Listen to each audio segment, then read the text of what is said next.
And now, from the capital city, it's Nightique with Edward St. Pay. Well, thanks, Jim Pollard, for that fine introduction. Geez. I want to mention, first off, we've got the Mississippi International Film Festival going on in Jackson this weekend. It's November 14th, Saturday, but Friday night, the 13th, at the Courtyard Marriott on Riverwind Drive in Pearl, we have a meet and greet with one of our special guests coming, and that's Linda Moulton Howell, and she's a ufologist, and she's on the Discovery Channel.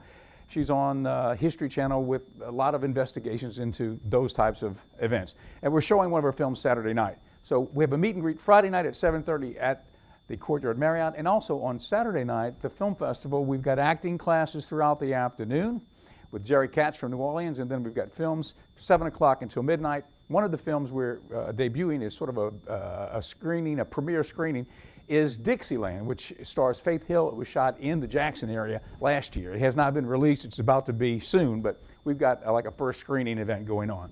All the information is at msfilm.org. So we hope to see you at the film festival. We've got a great guest tonight too. We've got Mr. Woody Woodward, and he is a futurist. You might call him a postmodernist, a different take on lots of things, and it's going to be a very interesting interview. We're looking forward to meeting Woody. I'd like to mention that we still are very interested in bringing you the latest news, and speaking of news, a study says climate change is killing the human sex drive. Doctors say this ranks way up there with other common causes such as disease, accidents, and marriage. Also in the news, the London Mail reports on an anthropological study from Leeds University which says men's brains have been preconditioned over millions of years to seek out sex over food. And it's easily proven. When's the last time you've seen a man checking out pictures of meals on the internet? And Apple announced their largest profit in company history, $53 billion. Analysts credit iPhone sales and their uncanny ability to evaluate customers' and consumers' needs. And people who watched Jobs bought the product simply out of sympathy for anyone who had to work with the guy. Well, stay tuned. Mr. Woody Woodward, he is a futurist and a postmodernist. He's here with us on Nightique. We'll be back after these messages. We'll be right back with more of Nightique after these messages. This is our Gray's Box. It's a great way to snack. Fresh, tasty, and created using only the best ingredients. Choose from our range of over 90 delicious snacks. We'd like to invite you to try a hand-picked box for free. Go to grays.com and we'll send a free box directly to your office or home. It may even help you keep your hand out of the cookie jar. Go to grays.com and enter the code GRAYS34 for a free box. Grays.com. Snacking reinvented.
Ingalls Shipbuilding has pioneered the development and production of technologically advanced, highly capable warships for the U.S. Navy, Coast Guard, and Marine Corps for more than 75 years.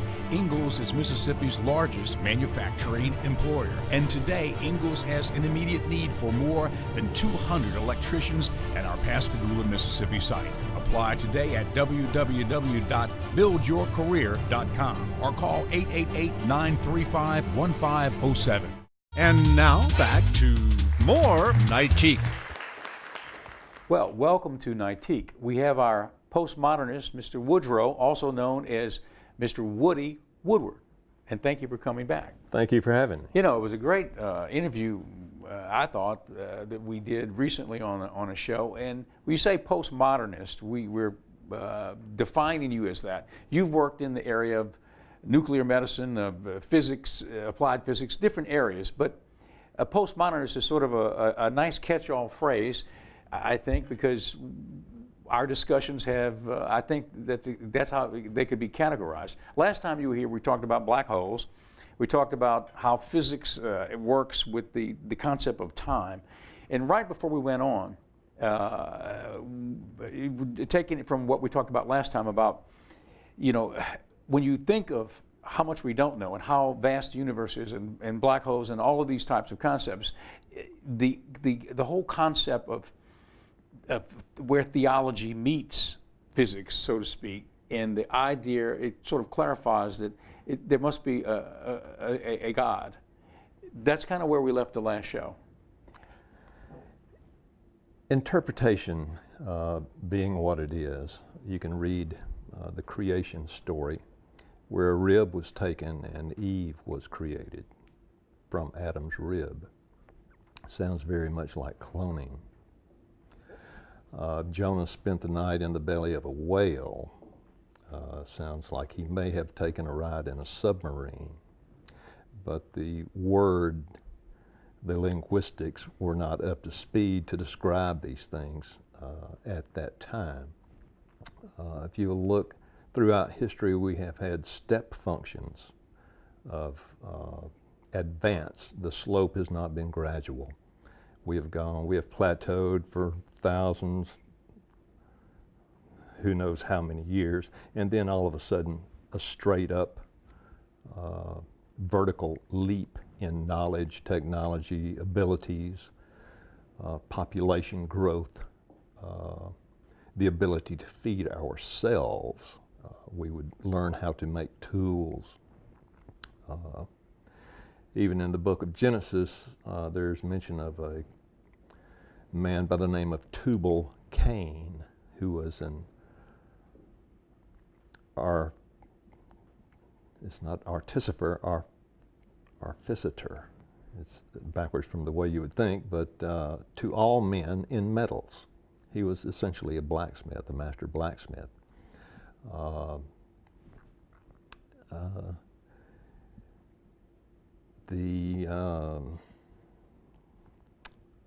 Lost my train of thought there, I'm sorry. You know, you would think that the more you delve into the realm of quantum physics, for example, and the further out you go with that, you would, I guess most people would think, you continue going in that direction and away from theology, you know. But as you had mentioned, it seems like the further you go with that, the more you come back around to meeting theology. Well, in my estimation, you do. In many people, I think, they come to a conclusion similarly. Some scientists are avid evolutionists. They feel like we climbed up from the seashore, from pond scum, and have evolved to our present state. Now, here's an interesting idea. The idea of evolution is it's very pervasive out there. And of course, some people still believe in, I guess, creationism, right? Okay. But evolution, at least from my generation growing up, it's just been common knowledge, or at least accepted wisdom, that evolution is what is believed, seems like. But on the other hand, like you just said, the further you go into areas of science like quantum physics, the more you stop to think that that's not necessarily, it doesn't necessarily jive. No, the science cannot articulate what we have now. The missing link, the proverbial missing link, I think is not really missing. We just don't want to admit it. We may be a spliced, genetically engineered entity ourselves. Because they're cloning everything now already, even at our state of development as human beings. So you can think of what could have been possible in ancient times when a race of beings which were far superior to us, you know, in mental capacity, decided to do some splicing themselves. Absolutely, absolutely. Now that brings us to the Mars situation. You know, if you really look into it, if you could even Google, you can find there's such a lot of discussion out there on the web about what's going on with the Explorer, you know, the Mars rover and all that, the pictures they're taking. I'm just wondering, do you have a take on that? Have you looked at any of those images? And there's a lot of anomalies out there. There are. Actually, most things in the sky spin. The Earth is an example. It is a motor. It's an engine, basically, in its simplest form. It turns. It makes a magnetic field. The moon does not spin. I do not accept the premise that the Earth, that the moon has lost all its inertia and has just come to be still. I think the moon is a made object, personally. Well, explain. Who would have made it? Good question. Some of the artificial astronauts, satellite? Yes, some of the astronauts have that have been to the moon have said statements that were quickly quashed. Maybe, you know, spoke one time in a live interview and never seen again. There, you can research it and find some of these things on YouTube or Google. But they say that they postulate that the moon is hollow, that it has a ring to it, an echo. And there's when you're walking on it? Well, and there's mining, traces of mining having taken place. Geometrical waste things and tracks that, you know, are things that were not necessarily made by nature. Right, are not cosmic right. in nature. Well, you know, that's some of the discussion going on about the photos on Mars from the rover, that some things are, when they release the photograph, they've been pixelated out. Absolutely. Before they're released. And then secondarily, things that have not been pixelated out, when people really drill down, using technology, drill down into those photos, they are making out images that are seemingly not something of nature. Sharp edges, maybe symmetrical. Yeah, images of maybe an ancient civilization in ruins that over time has just fallen to ruin. But yet you can make out some images. That's a very interesting thing to even to think about. Absolutely. And when gravity, going back to the physics thing, when all rotation ceases, gravity will cease. When there's no more spin, there's no more gravity, and things will all be flat. We will essentially become a 2D existence. We won't have any depth. We'll only have expanse. There will be no ripple in the landscape, so to speak. And that will be full expansion. And then you'll have a contraction where in the end game there will be two neutrinos that have no charge but enormous mass that will just wobble around.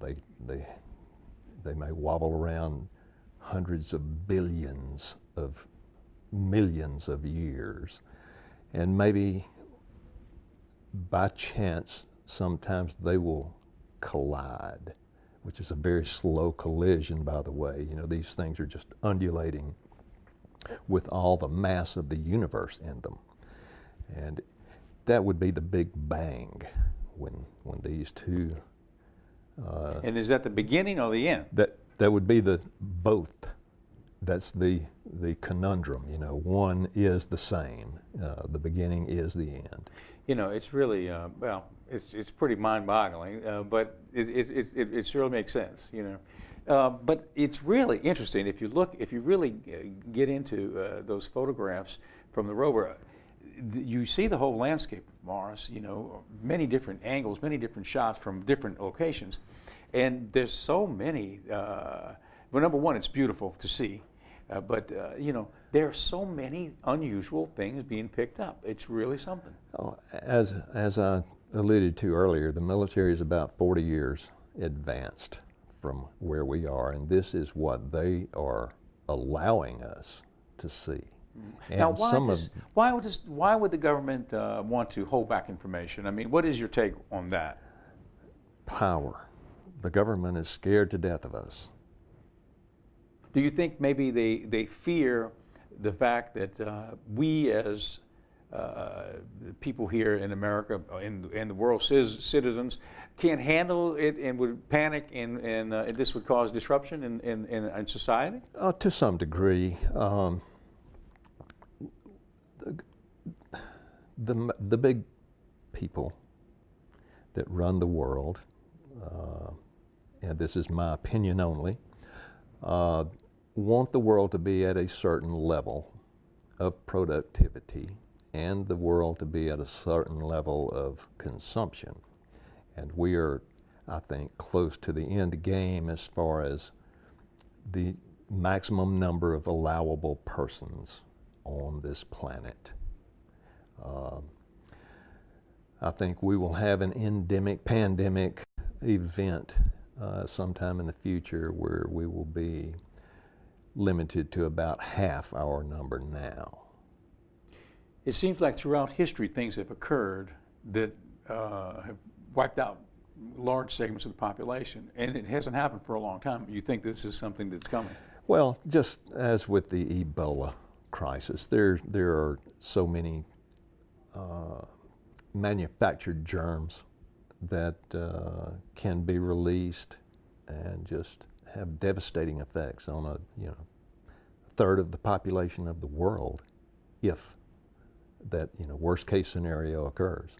So thinking along those terms, that would mean that there's a nefarious power out there that would actually willingly unleash the germs in the first place. There are smallpox samples still live and untended to.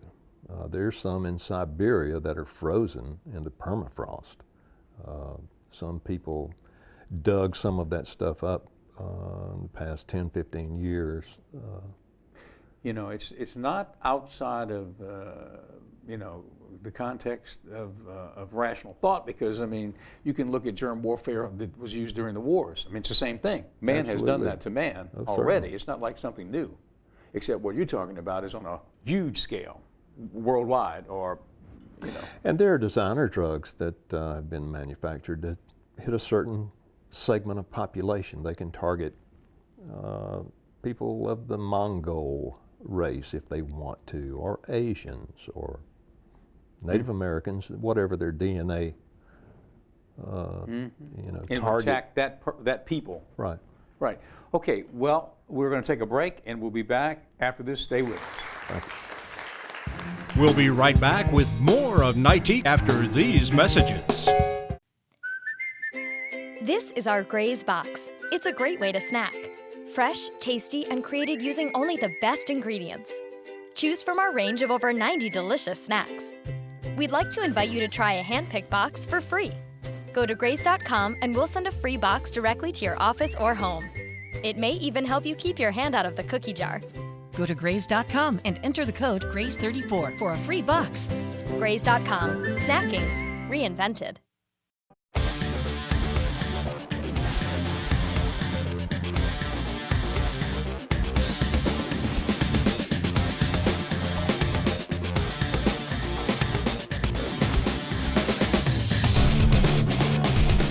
When you are looking to further your education, there's only one university that towers above the rest: Jackson State University.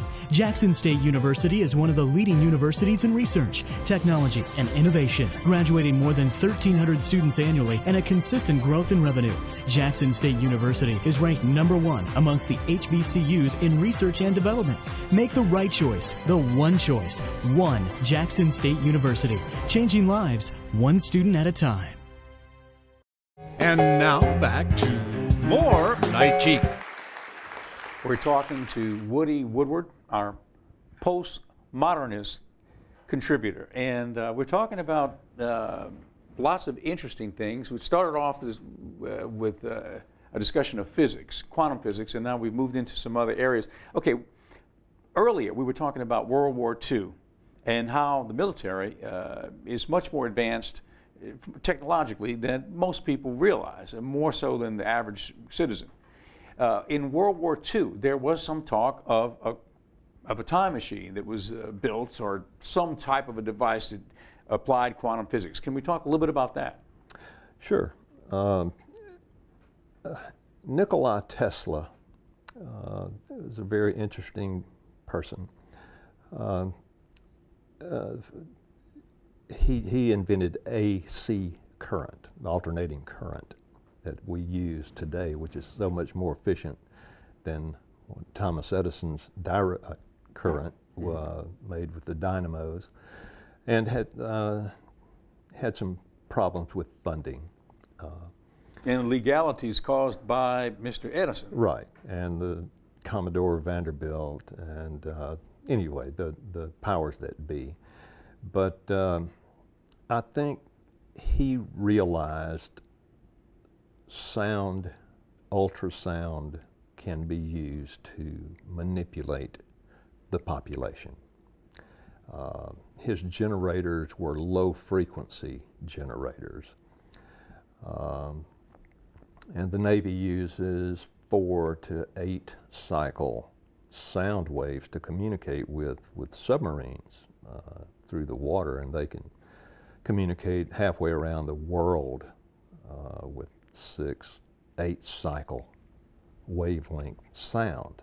It travels so far where the audible sound we hear is taken up in up and down cycles. But it's a tool that can be used to manipulate weather. The Alaskan installation of HARP, it is a satellite dish network that the government claims to be a closed military base at this time, but they keep adding satellites even though the base is closed. But the HARP is short for high altitude aural resonant pulse. Speaking of pulses, electromagnetic pulse, right. EMP. I've read recently that unbeknownst to many of us on a daily basis, we are at great risk for an EMP. For example, let's say a tactical nuclear device that was exploded in the stratosphere that would send down an EMP across a big geographic area, taking out all of electronic communications, the electricity, the computers, on and on and on and on. What are your thoughts on that? It is definitely a devastating thing, but it is not 100% effective. A Faraday shield, which is essentially a copper mesh, can drape over any electronic device and insulate it from an EMP.